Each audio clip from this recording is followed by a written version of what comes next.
Commander Sarah Chen stood on the observation deck of the United Earth Space Station, her coffee growing cold in her hands as she watched the distant red dot. That was Mars. For 300 years, humanity had worked to make that planet a second home. 50 million people now lived under its domes, breathed its manufactured air, and called its rust-colored soil their birthplace. And in the span of 72 hours, all of it had been taken away. The Vorthan Collective had arrived without warning. Their ships emerged from what scientists would later call fold space, a method of travel that bent the fabric of reality itself. One moment the space around Mars was empty. The next it was filled with 3,000 warships, each one the size of a small mountain. The Martian Defense Fleet, humanity's pride and joy, had numbered exactly 47 vessels. They lasted 11 minutes. Sarah remembered watching the live feeds as they came in. The Martian ships had fought with everything they had. Captain Rodriguez of the MDF Prometheus had rammed his burning cruiser into a Vorthan carrier, taking it with him into the void. Lieutenant Park had ejected her crew before steering her destroyer into the path of a plasma burst meant for a civilian transport. 17,000 soldiers died in those 11 minutes, buying time for barely 2 million civilians to escape on whatever ships could break through the blockade.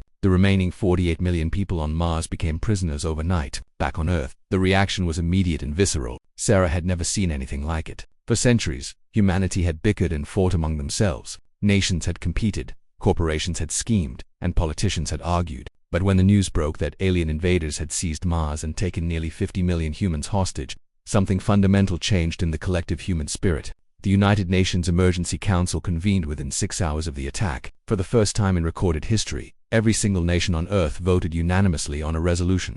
Total war, complete mobilization. Every resource, every mind, every hand would be dedicated to one singular purpose: the liberation of Mars and the absolute destruction of the Vorthan Collective. General Marcus Webb, the newly appointed Supreme Commander of Earth's combined forces, addressed the world from the steps of the rebuilt United Nations headquarters in Geneva. His face was weathered, his hair gray, but his eyes burned with a fire that seemed to ignite something in everyone who watched. "They believe they have one," he said, his voice carrying across every screen on the planet. "They believe that by seizing our people they have broken our spirit. They believe that humanity will cower, will submit, will accept their chains. They have made a terrible miscalculation. They have not broken us. They have united us. And united, humanity is a force that the universe has never seen."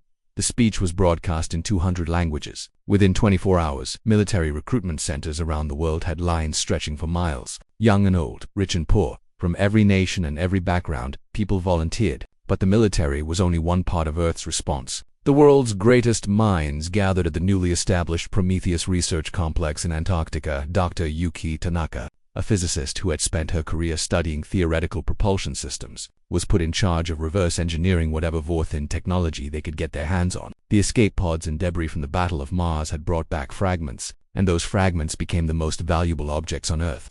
Their fold space technology, Dr. Tanaka explained to the Emergency Council, that operates on principles we barely understand. But we will understand them. Give me 6 months and I will give you ships that can match their speed. She was wrong. It took her 5 months. Meanwhile, the factories of Earth transformed overnight. Automobile plants began producing components for warships. Electronics manufacturers switched to weapon systems. Mining operations on the Moon and in the asteroid belt increased their output tenfold. The orbital shipyards that had once built commercial vessels now worked around the clock, welding together the skeleton of humanity's revenge. The Vorthan Collective sent a message 3 weeks after the invasion. Their ambassador, a towering creature with 4 arms and skin like polished obsidian, appeared on every screen without warning, hacking into Earth's communication networks with contemptuous ease. "People of Earth," it said, its voice a rumbling bass that seemed to vibrate in the bones. "We are the Vorthan Collective. We have existed for 100,000 of your years. We have conquered 400 worlds. Your colony on Mars now belongs to us, and its population will serve us. You may continue to exist on your birth world, provided you accept our rule. Resist, and you will be erased from existence." The message ended as abruptly as it began. For a long moment, the world was silent. Then General Webb responded with his own broadcast. "This is our answer." The screen showed the construction yards above Earth, where the framework of the largest warship ever built by human hands was taking shape. It would be called the UES Vengeance, and it would be the first of many. In hidden bunkers around the world, scientists worked on projects that would have been considered impossible just months before. The threat had awakened something in humanity, a desperate genius born of fury and fear. Sleep became optional. Personal lives became distant memories. Everything was focused on the single goal of creating weapons that could stand against the Vorthan fleet. Dr. Chen Wei, a quantum physicist from Beijing, developed a new type of shield based on probability manipulation.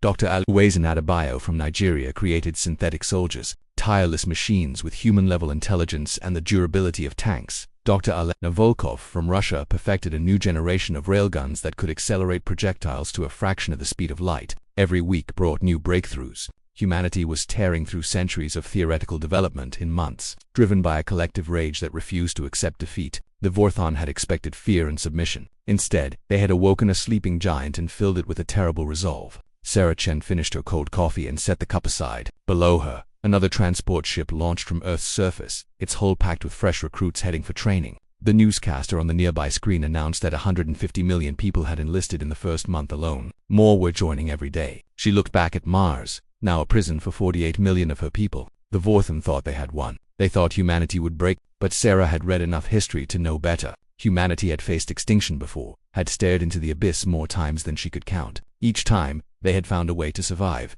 to fight, to win. This time would be no different. The first phase of Operation Total Retaliation was already in motion, and the Vorthon Collective had no idea what was coming for them.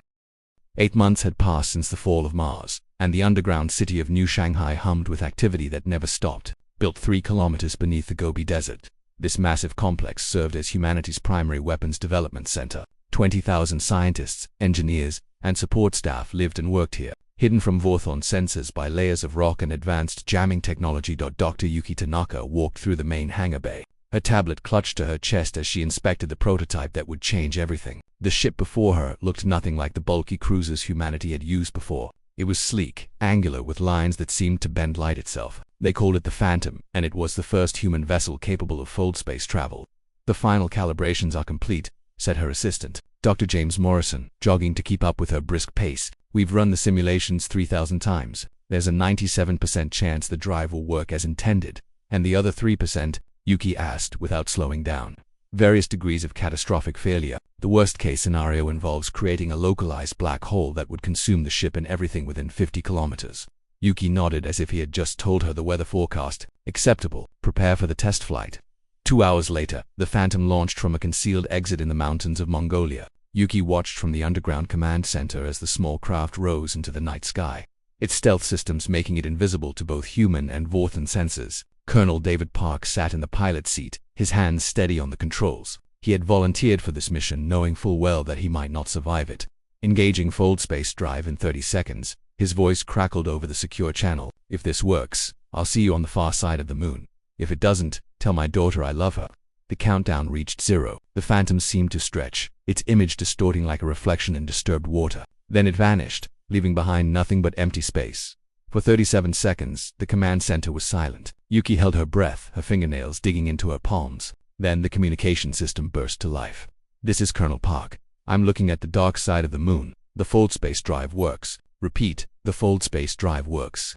The cheer that erupted in the command center could probably be heard on the surface. Scientists hugged each other, some crying, others laughing. Yuki allowed herself a small smile. They had just leveled the playing field.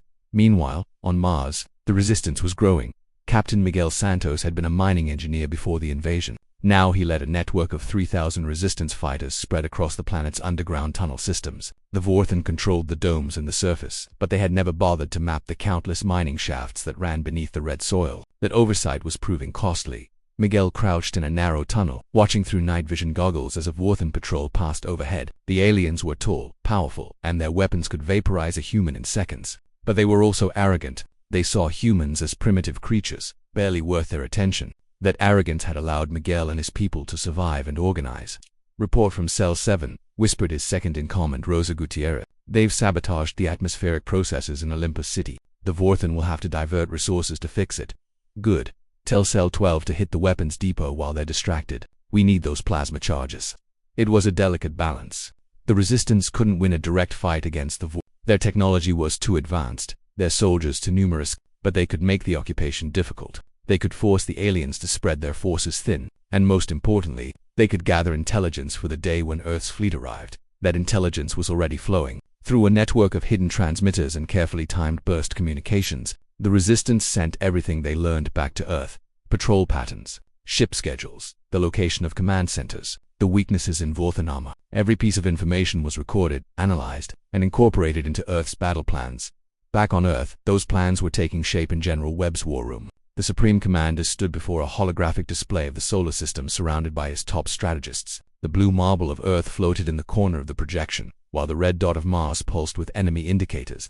"The latest production numbers," said Admiral Lisa Wong, Earth's fleet commander. "We now have 600 combat-ready vessels, including 12 battleships of the new Titan class. The U's Vengeance is 80% complete and will be operational within 3 months. Our ground forces number 42 million active soldiers, with another 100 million in reserve," added General Kowalski, commander of the ground forces. "The new powered armor has completed testing, and we're producing 10,000 suits per day." Webb studied the display, his mind calculating distances, travel times, and force deployments. "What about our special weapons?" Dr. Adebayo stepped forward. His synthetic soldiers, officially designated the Guardian Corps, had proven even more effective than hoped. The Guardian Corps now numbers 2 million units. They've been programmed with every combat technique known to humanity, and their reaction times are 40 times faster than a biological human. Additionally, the Nova bombs are ready. The room fell silent at the mention of the Nova bombs. These were humanity's ultimate weapon, devices capable of igniting the fusion reaction in a star and causing it to go supernova. They were never meant to be used, only to exist as a final deterrent. The fact that they were now being discussed as part of an active battle plan showed just how serious the situation had become. "We will not use them except as a last resort," Webb said firmly. "Our goal is liberation, not genocide. But the Vorthon should know that if they push us too far, we are willing to burn everything, including ourselves." The planning continued for hours. Every detail was examined, every contingency prepared for. The date was set for the assault, 10 months from now, on the anniversary of the invasion. By then, Earth's fleet would number over 1,000 ships, each one equipped with fold space drives and weapons that could challenge Vorthon technology. On Lunar Base, the solar system's largest military training facility, millions of soldiers prepared for the battle of their lives. Private Chen Wei, no relation to the physicist, ran through the combat simulator for the 20th time that day. She was 19 years old, had grown up in a small village in Hunan province, and had never imagined she would become a soldier. But her brother had been on Mars when the invasion happened. She had received no word from him since. "You're getting better," said her drill instructor, Sergeant Major Williams, as she exited the simulator. "Your accuracy is up by 12% from last week." "It's not enough," Chen Wei replied, checking her weapon. "I need to be better." Williams nodded approvingly. That attitude was common among the recruits these days. They weren't fighting for glory or adventure. They were fighting for their families, their homes, their very species. That kind of motivation couldn't be taught. It could only be forged in the fires of tragedy. Across the solar system, humanity worked with a unity of purpose that had never existed before. The old divisions of nation, race, and class had become meaningless in the face of a common enemy. A worker in a Brazilian factory building ship components felt a direct connection to a programmer in Japan designing targeting systems. A farmer in Kenya growing food for the troops shared a bond with a miner on an asteroid, extracting metals for weapons. They were all humans, and humanity was preparing for war. The Vorthon Collective continued their occupation of Mars, confident in their superiority. They did not know about the fold space drives. They did not know about the Guardian Corps or the new weapons. They believed that humanity would accept defeat, as hundreds of species before them had. They were about to learn how wrong they were. The anniversary of the invasion arrived with the cold silence of space. 1 year had passed since the Vorthon Collective had descended upon Mars like a plague of iron and fire. 1 year of preparation, of sacrifice, of burning determination. And now, humanity was ready. The UES Vengeance floated in the darkness beyond Neptune, surrounded by the largest fleet ever assembled by human hands. 1,200 warships stretched across 3,000 kilometers of space, their running lights glittering like a new constellation. In the center of this formation, the Vengeance dominated everything around it. At 15 kilometers long and bristling with weapons that could crack planets, it was humanity's answer to Vorthon arrogance. General Webb stood on the bridge of the massive vessel, looking out at his assembled fleet. Admiral Wang stood beside him, her face calm despite the magnitude of what they were about to attempt. "Final status report," Webb said. "All ships report combat ready. The Guardian Corps is loaded and prepared for ground assault. The Phantom Squadron is in position for the first strike. Resistance forces on Mars have been notified and are standing by." Webb closed his eyes for a moment, feeling the weight of history pressing down on him. In the next few hours, he would send millions of people into battle. Many of them would not return. But the alternative was unthinkable. Open a channel to all ships. His face appeared on screens throughout the fleet. In every vessel, from the mighty Vengeance to the smallest patrol boat, soldiers stopped what they were doing and listened. 1 year ago, we lost Mars. We lost 48 million of our brothers and sisters. We lost 17,000 brave soldiers who gave their lives buying time for others to escape. The Vorthon Collective believed this would break us. They believed we would kneel. They were wrong. His voice grew stronger, each word cutting through the void like a blade. Today, we take back what was stolen. Today, we show the universe what humanity is capable of when united. Today, we fight not just for Mars, but for every human who has ever lived, and every human who will ever be born. The Dvorthan wanted war. We will give them more war than they can possibly imagine. He drew a deep breath. Operation Total Retaliation begins now. Godspeed to you all. The fleet split into 3 groups as planned. The main battle fleet, led by the Vengeance, would engage the Dvorthan Armada in direct combat. The second group, composed of faster ships, would focus on cutting off reinforcement routes. The third group carried the ground forces that would liberate the Martian colonies. The Phantom Squadron, 50 stealth ships equipped with fold space drives, made the first move. They disappeared from normal space and reappeared inside the Martian system, behind the Dvorthan defensive line. Their mission was simple: create chaos. Commander Sarah Chen piloted one of those Phantoms. Her hands moved across the controls with practiced precision as her ship materialized near the largest Dvorthan carrier in the fleet. The aliens had no warning, no time to react. Her ship's quantum torpedoes launched, and the carrier's engines exploded in a cascade of blue fire. Target destroyed, she reported, already maneuvering toward her next objective. Moving to secondary target around her, the other Phantoms were striking with equal devastating effect. Supply ships, communication relays, defensive platforms, all fell to the sudden assault. The Dvorthan fleet, which had been arranged in a defensive formation facing the outer solar system, found itself being torn apart from within. The Dvorthan commander, a veteran of dozens of conquests, reacted with fury. He ordered his fleet to scatter and hunt down the attackers, which was exactly what humanity wanted. As the Dvorthan ships broke formation, the main human fleet emerged from fold space directly in front of them. The Battle of Mars had begun. The Vengeance opened fire first. Its main cannon, a railgun accelerator that ran the entire length of the ship, launched a projectile the size of a small building at a significant fraction of light speed. The shot struck a Dvorthan battleship dead center, passing through its shields as if they didn't exist and continuing out the other side. The alien vessel simply ceased to exist, transformed into expanding clouds of debris and flash-frozen bodies. The rest of the human fleet followed suit, unleashing a storm of kinetic rounds, plasma bolts, and guided missiles. The space between the two fleets became a hellscape of fire and death. Ships on both sides died in the first exchange, but the humans had achieved tactical surprise, and they pressed their advantage ruthlessly. On the bridge of his flagship, the Dvorthan commander watched in disbelief as his fleet suffered losses it had never experienced before. These humans were supposed to be primitive, barely capable of interplanetary travel. How had they developed weapons that could match Dvorthan technology? How had they hidden an entire fleet from his senses? Focus all fire on the large vessel, he ordered, his 4 hands moving across multiple control stations simultaneously. Destroy it, and their morale will break. Dozens of Dvorthan ships turned their weapons on the Vengeance. Plasma bolts and energy beams struck its shields, creating ripples of distortion across its protective barrier. The ship shuddered under the assault, but held. Dr. Chen Wei's probability shields were working exactly as designed, randomly shifting the defensive matrix to make it nearly impossible to overwhelm with sustained fire. Inside the Vengeance, damage control teams raced through corridors as sections of the ship were hit. Fires broke out and were contained. Hull breaches were sealed with emergency force. Wounded crew members were dragged to medical bays. It was chaos, but it was organized chaos, the result of months of drilling and preparation.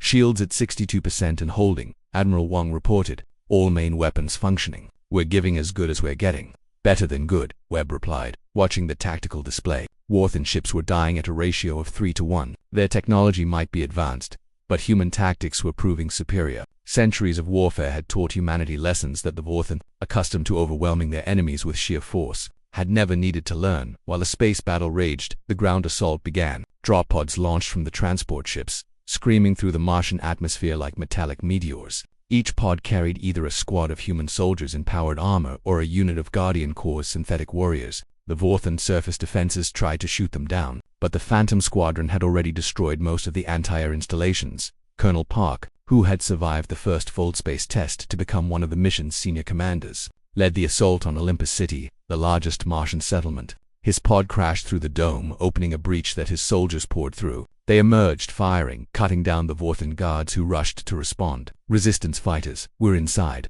Park shouted into his communicator. Begin Phase 2. Throughout the city, hidden panels slid open and tunnels revealed their occupants. Miguel Santos led his resistance fighters into the streets, their stolen Dvorthan weapons finally being turned against their original owners. Citizens who had spent a year in captivity grabbed whatever they could find and joined the fight. The occupation that had seemed so absolute was suddenly under assault from every direction. Private Chen Wei found her brother in the basement of a processing facility. He was thin, weak, bearing the marks of a year of captivity, but he was alive. She cut through his restraints with a plasma cutter and helped him to his feet. "I knew you'd come," he said, his voice hoarse but filled with emotion. "I never stopped believing." "We're not done yet," she replied, handing him a pistol. "Can you fight?" He tested the weight of the weapon in his hand and nodded. "I've been waiting a year for this." The battle continued for 6 hours. The Dvorthan fleet fought desperately, but they were outmaneuvered and outgunned. Their reinforcements never arrived because the second human fleet had intercepted and destroyed them at the system's edge. One by one, their ships fell silent, reduced to drifting hulks of metal. On the ground, the liberation proceeded block by block, dome by dome. The Dvorthan soldiers, cut off from support and surrounded by enemies who had endured a year of their cruelty, found no mercy. Some tried to surrender, but the fighting was too fierce, the anger too raw. By the end, not a single Dvorthan remained alive on the Martian surface.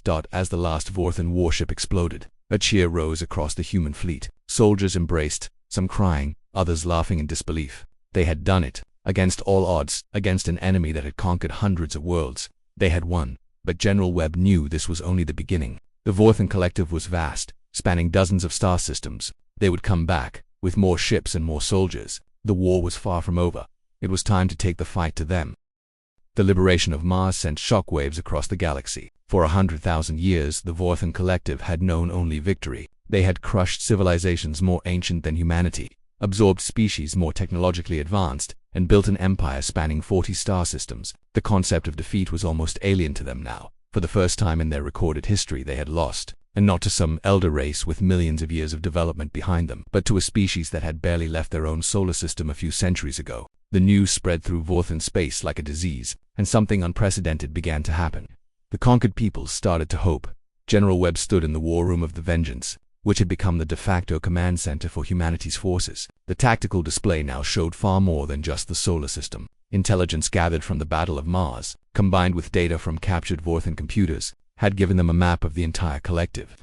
"Their core worlds are here," Webb said, indicating a cluster of stars near the galactic center, 47 systems, protected by a combined fleet of approximately 15,000 warships. Their home planet, Vorthax Prime, sits at the center of it all. Admiral Wang studied the display with a mixture of determination and concern. "We currently have 2,000 combat vessels, with another 800 under construction. Even with our technological advantages, those aren't favorable odds. We're not going to fight them ship to ship," Webb replied. "That would be suicide. We're going to do something they've never encountered before. We're going to start a revolution." The strategy that emerged from the next several weeks of planning was unlike anything in human military history. Instead of a direct assault on Dvorthan space, humanity would liberate the collective's slave worlds one by one. Each freed population would be offered weapons, training, and the chance to join the fight against their former masters. The Dvorthan would find themselves fighting not just one enemy, but dozens. The first target was Calaxis 7, a mining world populated by a reptilian species called the Synth. They had been conquered by the Dvorthan 8,000 years ago and had lived in bondage ever since. Their world was rich in rare minerals essential for Dvorthan technology, making it both valuable and lightly defended. Commander Sarah Chen led the assault. Her Phantom Squadron dropped out of fold space above the planet, immediately engaging the orbital defense platforms. The Dvorthan garrison never had a chance. Within 3 hours, the planet was free.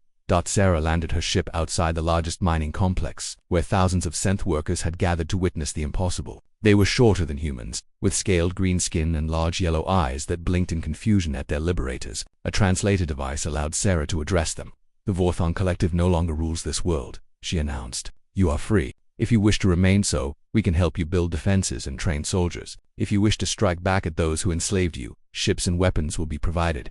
For a long moment, there was silence. Then an elderly synth stepped forward. His scales were faded with age, and one of his eyes was clouded over, likely from years of harsh labor. But his voice was strong.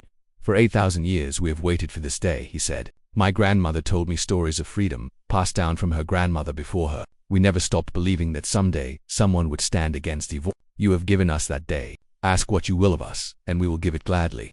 Within a month, Calaxis 7 was producing weapons for the rebellion. 2 months after that, a synth volunteer army numbering in the hundreds of thousands was ready for training. The reptilian species proved to be natural soldiers, their bodies tough and their minds sharp. They had spent millennia learning to survive under oppression. They were eager to put those skills to other uses. Similar scenes played out across the galaxy. The insectoid crics of the nebula worlds joined after humanity liberated their breeding grounds. The amphibian Thalari contributed their naval expertise, their underwater civilizations having developed unique approaches to three-dimensional combat. The silicon-based Goroth brought their incredible engineering capabilities, capable of building ships twice as fast as human factories. Each liberated species brought something new to the growing coalition. Humanity provided leadership, strategic thinking, and the full space technology that made the rapid strikes possible. But they were no longer fighting alone. The war against the Vorthon collective had become a war of all free peoples against tyranny. The Vorthon response was brutal and desperate. They began exterminating slave populations who showed signs of resistance, hoping to cow the others into submission. Instead, this only drove more species into the coalition's arms. The collective that had seemed so unstoppable was beginning to fracture. 3 years after the liberation of Mars, the coalition fleet numbered 12,000 ships, crewed by soldiers from 37 different species. It was still smaller than the Vorthon main fleet, but it was growing every day, while the collective's forces were shrinking. More importantly, the coalition had something the Vorthon lacked: unity of purpose. General Webb, now serving as supreme commander of the coalition forces, authorized the next phase of the campaign. Instead of continuing to liberate peripheral worlds, they would strike at the Vorthon heartland. The target was Vorthax Secondary, the second most important planet in the collective and the headquarters of their war industry. The assault was the largest military operation in galactic history. 8,000 coalition ships dropped out of fold space around the planet, immediately engaging the 3,000 Vorthon defenders. The battle was fierce but one-sided. Vorthon technology was still formidable, but they were facing enemies who had learned from every previous engagement, who had adapted and improved with a speed that left the Vorthon struggling to respond. Within 18 hours, the Vorthon fleet at Secondary was destroyed. Ground forces landed and secured the planet's massive factory complexes. For the first time, coalition troops walked the streets of a core Vorthon world. The alien civilians, most of whom had never seen anything but victory in their lives, could only stare in shock at the soldiers who had brought their empire to its knees. Colonel Park led his unit through the central administrative district, securing buildings and rounding up Vorthon officials. Unlike the early battles where rage had driven humans to give no quarter, the coalition now accepted surrenders. They were building something new, and that meant showing that they could be better than the collective had been.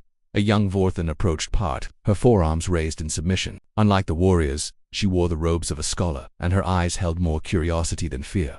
"You are the humans?" she asked in accented but understandable standard. "The ones who lost Mars. We're the ones who took it back," Park replied. She tilted her head, a gesture that seemed to indicate confusion. "I studied your species. You should not have been able to do this. Your technology, your numbers, everything said you would fall. How did you succeed?" Park considered the question carefully. "We were underestimated. When your people took Mars, they thought they had broken us. Instead, they gave us something to fight for. Every person on Earth had a reason to resist. That's something no technology can replicate."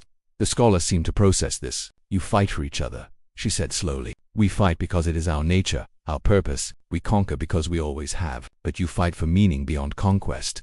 "Something like that." She nodded, then made a request that surprised everyone present. "I wish to study you, to understand how a species so young could achieve what you have. Perhaps there is something my people have forgotten." It was a small moment, but significant. Not all Vorthon were warriors. Some were thinkers, scientists, artists who had been forced to serve an empire built on conquest. As the coalition advanced, more of these dissidents began to emerge, questioning the very foundations of their society.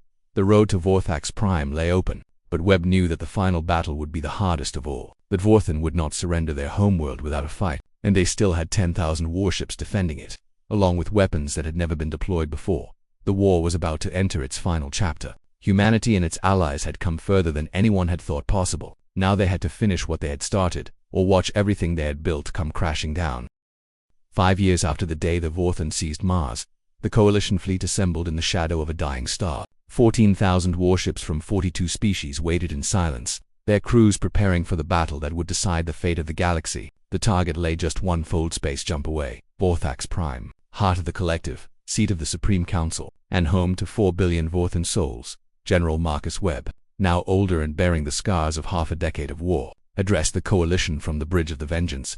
His face appeared on screens across the fleet, translated into dozens of languages and formats for species who communicated in ways humans could barely comprehend. 5 years ago, humanity faced extinction. The Vorthon believed we would surrender. They believed we would accept slavery. They believed wrong. Since then, we have been joined by dozens of species who share our belief that freedom is worth fighting for. Together, we have broken the chains of 100 worlds. Today, we finish what they started." He paused, looking at the tactical display showing the enemy fleet. The Vorthon had pulled every remaining warship to defend their homeworld, 12,000 vessels.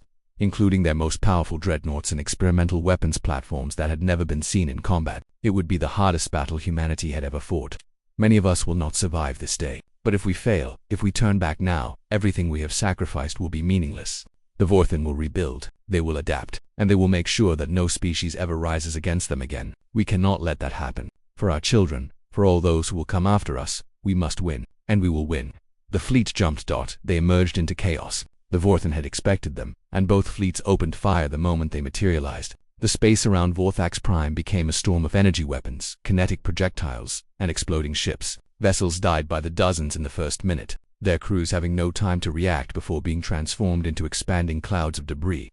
The Vengeance led the charge, its massive frame absorbing punishment that would have destroyed any other ship. Around it, battleships from a dozen species formed a protective formation, their combined firepower carving a path through the Vorthin defenders. Guardian Corps ships, crewed entirely by synthetic soldiers, threw themselves into suicide attacks against enemy carriers, taking them down at the cost of their own existence. Commander Sarah Chen piloted her Phantom through the madness, her stealth ship dancing between explosions and weapons fire. Her mission was to reach the Vorthin command ship and take out their communications. Without coordination, the enemy fleet would fall into chaos. She dove through the wreckage of a destroyed cruiser, using the debris as cover while her targeting system locked onto her objective. The Vorthin flagship was massive, twice the size of the Vengeance, and bristling with weapons that could destroy entire cities. But it had a weakness, a small exposed section where its communication arrays connected to the main hull. Target acquired, she muttered, her fingers dancing across the controls. Launching quantum torpedoes, the weapons streaked through space, dodging point defense fire with programmed agility. 2 were shot down, the third struck home, and the Vorthin flagship went silent. For the first time in the battle, the enemy was fighting without central command. Colonel Park led the ground assault on the planet itself. Drop pods screamed through the atmosphere, carrying coalition soldiers from every species in the alliance. The Vorthon ground forces were ready, and the landing zones became killing fields. But the coalition had learned from every previous battle. They adapted, improvised, and pushed forward against everything the enemy threw at them. Private Chenwei, who had survived 5 years of war since liberating her brother, fought alongside a unit of Synth warriors. The reptilian soldiers moved with deadly grace, covering her flanks while she advanced on a fortified position. Together they stormed the bunker, taking it within minutes. "For Mars," she whispered as she raised the coalition flag over the conquered position. "For everyone we lost." In orbit, the battle had become a grinding war of attrition. Both sides had lost thousands of ships, and the space around the planet was thick with debris and bodies. The Dvorthin were fighting with the desperation of those defending their home. But the coalition had something they lacked: the will to accept any sacrifice necessary for victory. Admiral Wang commanded the fleet from the Vengeance's bridge, her voice steady despite the chaos around her. Damage reports flooded in, showing casualties that would have broken lesser commanders. But she held the line, refusing to give the order to retreat. "Push forward," she commanded. "All ships focus fire on their remaining dreadnoughts. We end this now." The coalition fleet surged forward in a final charge. Vorthin ships fell in increasing numbers as their defenses began to crack. One by one their dreadnoughts exploded, taking their devastating firepower out of the equation. The tide was turning. On the surface, Park's forces reached the Supreme Council chambers. The building was ancient, the seat of Vorthin power for 100,000 years. Statues of conquered species lined its halls, trophies of a civilization built on domination. Park looked at them with grim satisfaction, knowing that their time was over. The Supreme Council waited inside the main chamber. 7 ancient Vorthin who had ruled their species for centuries. They were unarmed, their guards having fled or been killed. As Park's soldiers secured the room, the eldest of them spoke. "You have won," the counselor admitted, his voice carrying the weight of utter defeat. "In 100,000 years, no species has ever reached this place as conquerors. You should not have been able to accomplish this. We studied you, analyzed your weaknesses, calculated your capabilities. Every projection showed your defeat." Park stepped forward, his weapon lowered but ready. "Your projections didn't account for one thing." "And what is that?" "You made us angry." The counselor made a sound that might have been laughter or might have been a sob. "Such a simple thing. Rage. We thought it would make you reckless, easy to destroy. Instead, it made you relentless. Perhaps that is our failing. We had forgotten what it meant to fight for something beyond conquest."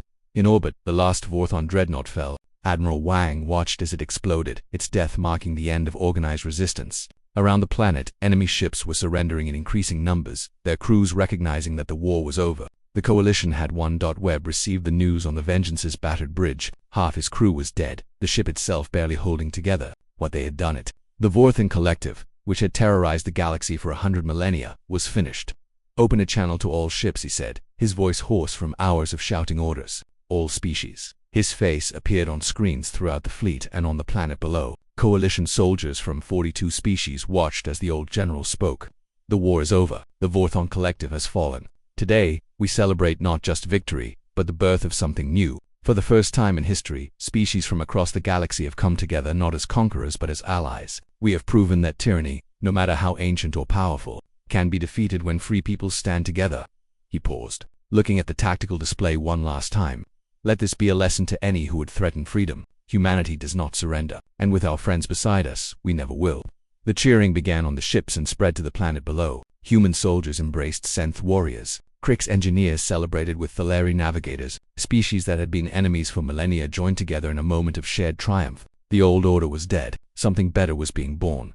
3 months later, the Galactic Coalition was formally established. 43 species signed the charter, agreeing to mutual defense, free trade, and the preservation of individual rights. Earth became the seat of the new government, not because humans demanded it but because every other species insisted. They had started the fire of rebellion. It was fitting that they tend its flame.